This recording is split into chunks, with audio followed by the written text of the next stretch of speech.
Nail Techs for Everyone luôn muốn được đồng hành cùng các bạn. Mến chào tất cả các bạn. Sơn và vẽ là một kỹ năng cần thiết nhất của việc làm móng. Có những chi tiết và mèo vặt tuy nhỏ nhưng rất hữu ích.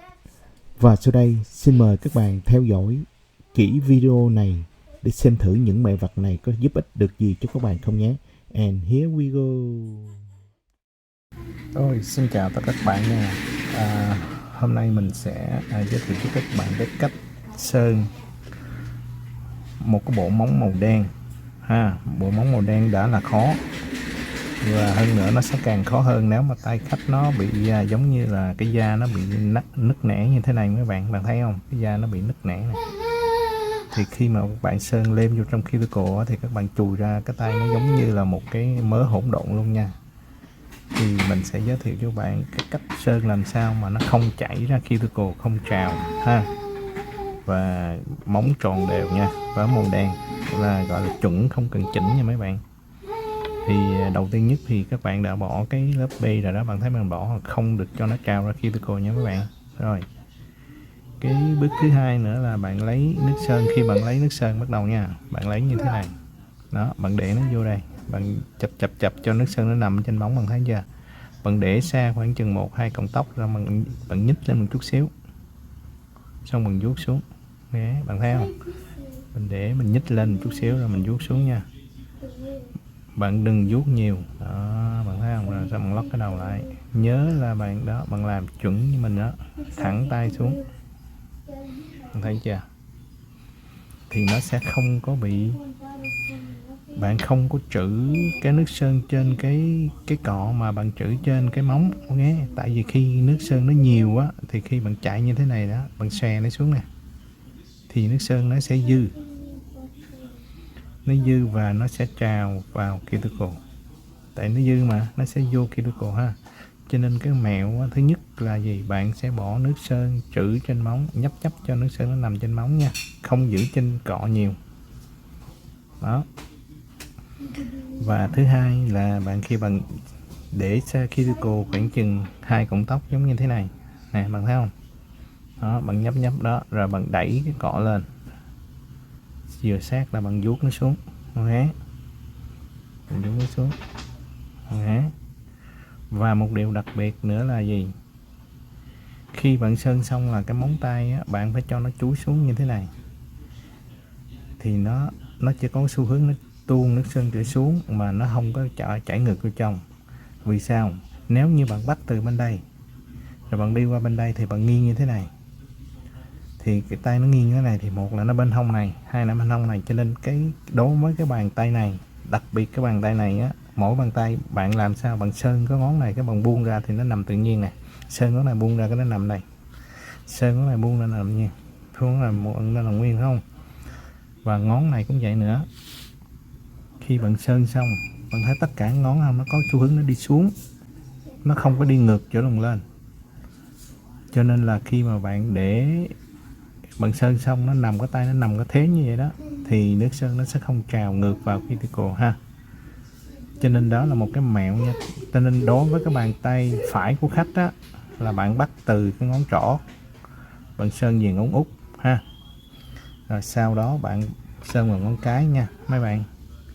Tại ngón cái đó, mà ngón cái mình sơn cũng giống như vậy, mà sơn lẹ ngón cái thì sơn lẹ. Thì khi bạn làm như vậy thì tất cả các ngón nó đều chúi xuống hết, không có cái ngón nào nó vĩnh ngược lên trên ha. Đó là cái mẹo của cái việc sơn ghế đó. Rồi bạn lắc cái đầu lại nè, bạn thấy không có ngón nào nó trào ra ha đó, bạn nhìn đi đó, sau khi mình sơn nó không có trào ngón nào hết. Rồi bạn cho hơi đi.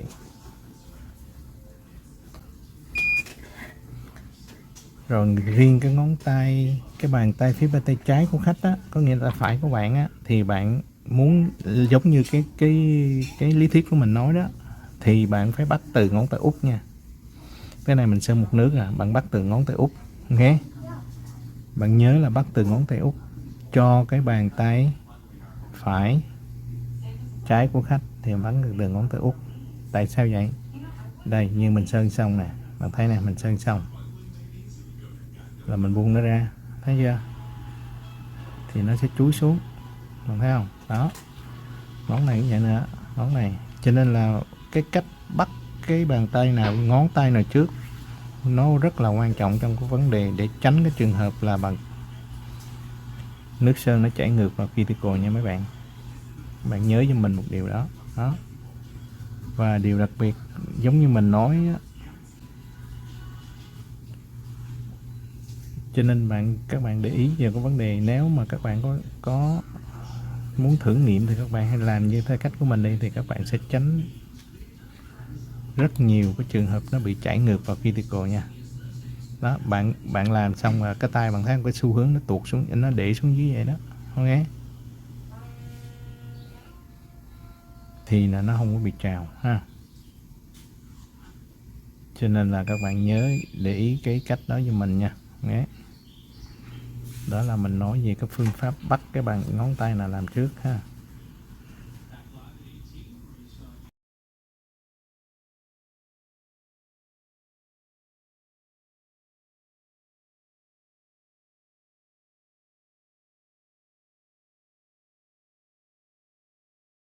Giờ bắt đầu tới cái nước thứ hai nha mấy bạn. Cái nước thứ hai thì các bạn thấy cái nước đầu á là mình sơn, mình cách cái cuticle khoảng chừng 1 cọng tóc ha. Cái nước thứ hai mình sẽ ập nó lại luôn, mình sẽ làm sát cuticle luôn, ok. Đó, cái nước thứ hai mình chỉnh sửa làm sao để sát cuticle luôn mấy bạn, tránh trường hợp là các bạn dở tay quá cao.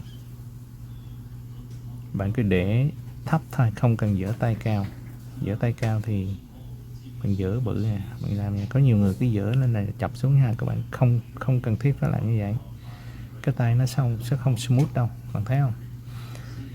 Đó, nước thứ hai là cái nước mà bạn ráng phủ lên cái nước thứ nhất, phủ qua một chút xíu. Đó, bạn nhớ là bạn để cái cọ cách xa một chút xíu, xong bạn đẩy nó lên ha, thì nó sẽ không có bị lem vô cuticle nha mấy bạn. Đó, và nhớ là mình vuốt thẳng xuống. Đó, giống như mình đã nói với các bạn là tùy theo tay mỗi khách nha. Ví dụ như cái tay này nó đặc biệt là tại vì cái cuticle nó bị nứt nẻ, da người ta bị nứt nẻ quá. Khi mà các bạn lem vào cuticle, các bạn dùng cọ hay là các bạn vét thì chắc chắn là nó sẽ lọt vào những cái nứt á. Cho nên cái tay sau khi bạn sơn xong á, tại vì bạn không thể nào lau được chân, tại nó nằm trong cái kẽ nứt ha. Cho nên là mình lưu ý với các bạn là đó là cái điều mà mình cần lưu ý với các bạn. Tại khi mình bắt cái tay này lên á thì mình đã nghĩ tới cái vấn đề, ok, mình sẽ chia sẻ một cái kinh nghiệm này cho mấy bạn nha. Tuy là nó nhỏ nhưng mà nó cũng giúp ích cho các bạn rất nhiều để tạo ra một cái tay không mất thời gian và nó gọi là bàn tay đẹp nha mấy bạn. Bạn thấy chưa? Đó, khi mình sơn xong là tất cả ngón tay nó đều chúi xuống dưới hết. Đó, thì nó sẽ không có bị chảy ngược vào cuticle ha. Mà rất nhiều bạn sơn nó bị chảy ngược vào, rồi các bạn dùng cọ, các bạn dùng tay, các bạn vét được, nhưng mà với cái tay nó bị nứt nẻ, cái móng cái da nó bị khô á, thì là cái điều đó là không thể nào tạo ra được một cái bộ móng sạch sẽ sau khi hoàn thành nó sạch sẽ và đẹp được ha. Rồi đến đây thì mình xin cảm ơn tất cả các bạn rất nhiều cái sự theo dõi các bạn về cái cách sơn này ha. Mình sẽ nếu các bạn thích thì hãy like, share và subscribe cho mình nha, để mình có nhiều động lực để làm những cái video mới mà phục vụ cho tất cả các bạn nhiều hơn nha. Cảm ơn, xin chào và hẹn gặp lại. Mình sẽ sau cái phần sơn này mình sẽ show cho các bạn cái phần vẽ may xương khối nha mấy bạn. Ok, xin chào các bạn nha. Hôm nay mình sẽ với cái bộ nail này mình sẽ design là mình sẽ rải cái bột kim tuyến nha mấy bạn, và mà mình sẽ sử dụng cái loại gel mới, nó gọi là Fin Gel. Cái này hay còn gọi là glue gel nha mấy bạn, Fin Gel hay là gọi glue gel nha. Và mình sẽ rải bột này, mình sẽ rải cái bột màu đen ha. Thì đầu tiên nhất là mình sẽ apply cái Fin Gel này lên ha mấy bạn. các bạn khi bỏ phên treo á, các bạn nhớ các bạn bỏ đều ha, nhớ đều. Và nếu bạn có điều kiện á, bạn bỏ đều nha, nhưng mà bạn đè xuống một chút xíu đó, đè cái cọ xuống, bạn thấy không, đè cái cọ xuống không, đè xuống, xè xuống chút xíu cho cái cọ, cho cái phên treo này nó bám vào trong cái treo, cái mắt móng một chút xíu, xong đó mình làm một lớp không mỏng lắm nha mấy bạn, vừa ok. Các bạn vuốt cho nó thiệt mỏng, không phải các bạn vuốt cho nó thiệt đều, rồi các bạn trút ra cái kháp, ok. Xong các bạn để cái tay như vậy đó, các bạn sẽ rải lên, bạn rải, rồi các bạn sẽ rải lên ha, rải lên như vậy đi đó.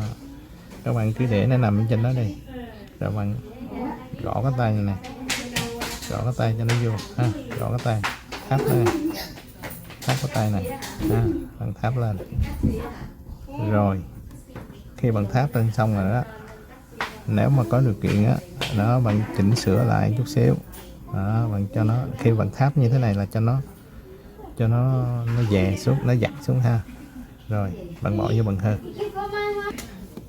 Rồi các bạn nhớ là các bạn hơ cái này càng hơ lâu càng tốt nha các bạn, khoảng chừng 2 tới 3 phút đó. Rồi sau khi bạn hơ xong là bạn sẽ quét đó, rồi bạn sẽ review nó nè, thấy không, rất là đều, óng ánh, ok. Đó là cái cách rải cái bột này nha.